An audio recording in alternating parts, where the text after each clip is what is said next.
ውድ ቤተሰቦች ተመልሼ መጥቻለሁ። ተመልሼ ስመጣ እንግዲህ ዘንድሮ አቤላና ማርቲ ሊጣመሩላችሁ ነው ማለት ነው። የኛ አመቻችን የድሮ አመቻችን ደግሞ ፈጣሪ ያጣምራችሁ ብሎ ሼር አላረገም መሰላችሁ ማለት ነው። በመጀመሪያ ማለት ነው አንተ ፈጣሪ ታውቃለህ እንዴ? ፈጣሪ እኮ አታውቅም ማለት ነው። ፈጣሪ የሚፈራ ፈጣሪን ጸሎት አድርጎ ሁለቱን አጣምራቸው የሚል እንዳይሰማህ ማለት ነው። አንተ ፈጣሪህን አታውቅም። ፈጣሪህንማ ብታውቅ ኖሮ በዚች ምድር ላይ እንደዚህ ያለ የወረደ ስራ አታስተምርም ነበር ማለት ነው። እና እኔ የተመለከትኩት ነገር ቢኖር ለካ እኔ በሄርሜላ ብቻ ነበር የምፈርደው ከዘራቸው ነው ማለት ነው። ምክንያቱም ያቺ አሁን ደግሞ ጨዋታውን ቀይረው ምን ያደርጋሉ? ምንድን ነው ስትል የሰማው ዛሬ አብሮ አደጌ እናም ደግሞ የስራ ባልደረቢያዬ ጓደኛዬ ስትላት ነበረ። አያችሁ እንዴት እንደሚሸውዱን ማለት ነው። እኛን ልትሸውዱ አትሸውዱንም። የመዳም ቅመምና የነብራን እህቶች የሸወደ እውነት ጀግና ነው። እኛ በታምር አትሸውዱንም። እናንተን እናሰቃየለን እንጂ እኛ ማንም ይሸውደን የለም ማለት ነው። አሰላሙ አለይኩም ወራህመቱላሂ ወበረካቱ። ውድ ቤተሰቦች ሰላም ብያለሁ።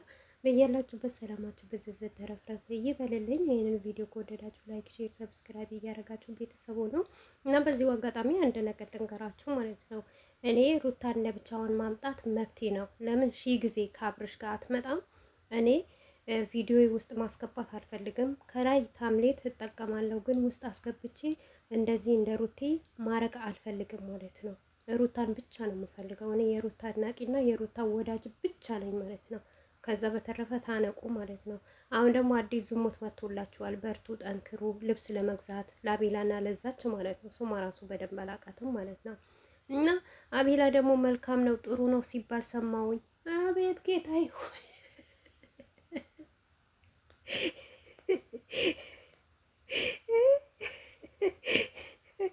እውነት አቤላ ጥሩ ሰው ነው አይደል? መልካም ሰው ነው አይደል? እሷም መልካም ናት አይደል? ጥሩ ናት አይደል? አብርሽ ደግሞ ፈጣሪ ያጣምራችሁ አላለም እንዴ? ተኝታሽና አቦ እኛ ላይ አይደለም የምትሸና ማለት ነው። በተኛህበት አልጋ ላይ ሽና። እሺ አብርሽ ድሮ ነበር እኮ አንተ ድሮ ስትሰራ ድሮ ስታመጣ ድሮ የሆነ ነገር ስታሰላልፍ አው አሚን ብለን የምንቀበልህ የነበረው ማለት ነው። አሁን እኮ ውሸትህ ተነቃቅቶብሃል ማለት ነው። ምክንያቱም አንተ ማጣምር ብድር አለብህ። እንግዲህ አቤላ አይደለም እንዲህ ባለትዳር ሴት የሆነች ልጅ ያላትን ሴት ያመጣልህ የነበረው። አሁን ደግሞ አንተ ስለተበደርክ የዛኔ ተበድሮልህ ነበር። አሁን ደግሞ ግዴታ ከጎኑ መቆም አለብህ። እንግዲህ ለምን ለአንተም ባለትዳር ሴት ልጅን ያላት ልጇን አስቀምጣ ሸሽጋ አይደለም ለአንተም ያመጣል። አሁን ደግሞ አንተ ደግሞ ለሱ እንደዛው ማለት ነው። በነገራችን ላይ ማለት ነው ማርት የወረሽ ሴት ናት። በጣም የሰገሽና ማለት ነው። እህትሽ እንኳን ጓደኛሽ እንኳን እንደዚህ ባለትዳር ወንድ ጋር የ6 ወር ልጅ እንደዛ ለይታ ከአባቱ ስታገባ አንቺ የብር ጥማት ስላለብሽ ሄርሜላን መሸጥሽን ማለት በጣም ነውር ነው ማለት ነው። ሲቀጥል ትሽኮርማረማለች እንዴ! ጭራሽ አንቺ አግብተሽ መላየሽም አይደል አፍቅረሽ መላየሽም ማለት ነው። እያንዳንዳችሁ ማለት ነው ሚስጥር ሲወጣባችሁ ቲክቶካችሁ ሄዳችሁ ትቀይራላችሁ። በፊት የነበረ ፖስት ያረጋችሁ ትደልታላችሁ። ለምንድን ነው? አንድ ሰው በራሱ ከተተማመነ መደለት አያስፈልግም። ስለዚህ አሁን ማርት ባለፈ ሰርተንባታል አይደለም ቪዲዮ እርጉዝ ሆና ልጇን ስታሳድግ ልደት ስታከብር ምንድነው ቤተክርስቲያን ይሄ ምንድን የክርስትና የሚነሳ ስታስነሳ ቆይ እንደውም ቪዲዮ ራሱ ነገ እናመጣላችኋለን ማለት ነው። እና በዚህ ነክል ሆና ተሽከረመረማለች ወይ ደግሞ ከተጣመራችሁ እናንተ ታጣመራችሁ አልተጣመራችሁ?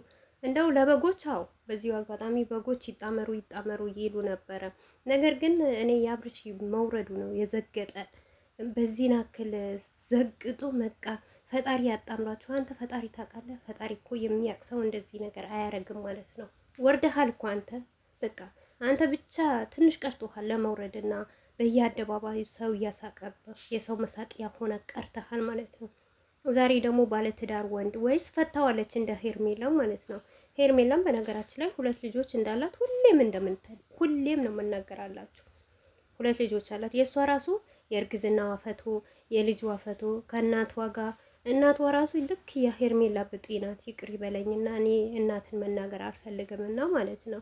ስለ ሄርሜላ እናት ራሱ በደንብ ካጠራችሁ ምን እንደነበረች ምን እንደምታረግ እንደነበረ ማለት ነው። እና ከዘራቸው ነው ማለት ነው። ዛሬ ደግሞ ከቤላ ጋር ሊጣመሩ ወይም ደግሞ ሚስጥር ወጣ። ምንም አይነት ሚስጥር የላቸውም። ምንም አይነት ፍቅር የላቸውም። ምክንያቱም በጎች ይጣመሩ ስላሉ ነው ማለት ነው። በነገራችን ላይ ዝሙት የሚያበረታታ ያያችሁት እንዲህ ነው ሴጣን ራሱ የሚከታተለው። አሁን እቺ እኮ ልትከዳ እኮ ነው። እኛ ግን አንከታተላችሁም። የራሳችሁ ጉዳይ፣ የፈለጋችሁ መሆን ትችላላችሁ። ነገር ግን ያናደደኝ እኔ ፈጣሪ ያጣምራችሁ። ከምን ጋር ነው ያጣምረው? ከባለትዳር ወንድ ጋር አንተ ከሁሉም ታጣምራለህ፣ ታፋታለህ። ከዚህ በፊት አብርሽ ቡታጀራ አንድ ልጅ ነበረች ይዩህት ከእሷ ጋር አጣምሮት ነበረ። አሁን ደግሞ ለይቶ ከዚች አንተም ደግሞ አቤላ ከሩታ ጋር ነበርክ። ከሩታ ጋር አፋትቶ ደግሞ ከሄርሜላ ጋር አጣመረህ ማለት ነው። በቃ ስራቸው እንደዚህ ነው፣ የሰገጠ የወረደ ማለት ነው። በዛሬ ንግግራቸው እኔ ምንም ነገር የተረዳሁት ነገር የለም። አይዲያ ሲጠፋባቸው እኮ ነው። ያው ሩታ አይዲያ ካሰጠቻቸው በምን ይስሩ፣ በምን ይንቀሳቀሱ። ነገር ግን በዚህ ናክል ያስጠላል። በዚህ ናክል ወረዳችሁ እኮ። እኔ ለምን ተጣመሩ ለምን ተፋቀሩ አይደለም ውድ ቤተሰቦቼ። ነገር ግን ምንም ነገር እንደሌላቸው ነገር ገና ሴት ታውቃላችሁ፣ አግብተው የላዩ ነገር ዶላር በዚህ ናክል ያሰክራል። እውነት እንደዚህ ማሳክረዋል እኮ። አሁን እኮ ይሄ ሁሉ ጥረት እኮ ዩቱብ ለመክፈት ነው፣ ለሌላ ነገር አይደለም። እና ሄርሜላ ሀብታም ናት ከተባለ ማለት ነው ለምን እንደዚህ ቂጧን ለሌላ ሰው ከምትሸቅል፣ እንደውም ማርት የምትባሏ እኮ ለአቤላ ይጣመሩ ብባል አቤላ ትንሽ ልጅ እኮ ነው፣ ነገረኛ ነው እንጂ ትቢተኛ ነው እንጂ አቤላ በጣም ትንሽ ልጅ ነው፣ ህፃን ልጅ ነው። አሁን ነው እንጂ ያው የ400 የ500 ስጋ እየወተፈ እንደዚህ ወጣ እንጂ ከምሬ ነው ሙላችሁ እኮ ጩጬ ልጅ እኮ ነው። በጣም ቪዲዮ ወደታች ወርዳችሁ እዩት ማለት ነው። አሁን ያጠገበው ስጋ ነው እንጂ ይሄ ዶላር እንደፈለገ ያው በጎች እየላኩ እየገዙ እየበሉ ነው እንጂ ቦርጭ በቦርጭ ሆነዋል። በዛ ላይ ደግሞ አንድ የሆነ ነገር አለ፣ እሱን እየላሱ ነው፣ ማር እየላሱ ነው እንደዚህ የሚሆኑት እንጂ ትክክለኛ ውፍረታቸው ራሱ አይደለም። እመኑኝና ማር እየገዙ እየበሉ ነው ማለት ነው። ግን ማርክ አሁን ማርቲ የምትባልዋ ከቤላ ጋር ብትጣመር እንዴት ነው የምትጣመረው ማለት ነው?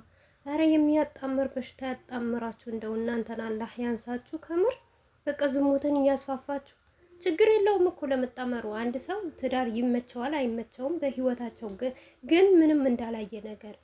አረ እባክሽ እውነት ነው። ተሽኮረመመች እኮ ዛሬ ማለት ነው። ዛሬ የሆነ ነገር ልነበር እውነት አላህ ይስጥር፣ አላህ ይስጥር፣ አላህ ይስጥር። ካፌ የሆነ ነገር ልነበር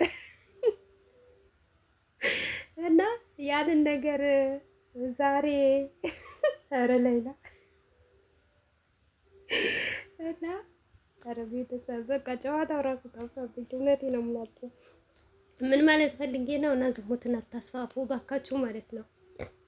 እናንተ እንደፈለጋችሁ መጨማለቅ መውደድ ትችላላችሁ። ሩታን ብቻ ሰላም ትሆንልን። ሩታዬ ብቻ በሰላም ትምጣልን፣ በደስታ ትምጣልን። የምንፈልገው ነገር ከእናንተ ጋር የለም። የሩታ አቋም ብቻ ነው የምንፈልገው። ግን በዚህ ናክል አትውረዱ ማለት ነው። ምድረ ውሸት አምፖላ ማለት ነው። ዶላር አስክሮሻል እያንዳንድሽ ማለት ነው። ግን ይሄንን ዶላር ተሸክመሽ ነገ እያንዳንድሽ መቃብርሽ ውስጥ ምን እንደምትጠየቅ ያታቂምች። ያዱንያ ከሆነ ጠፊ ናት፣ ትጠፋለች።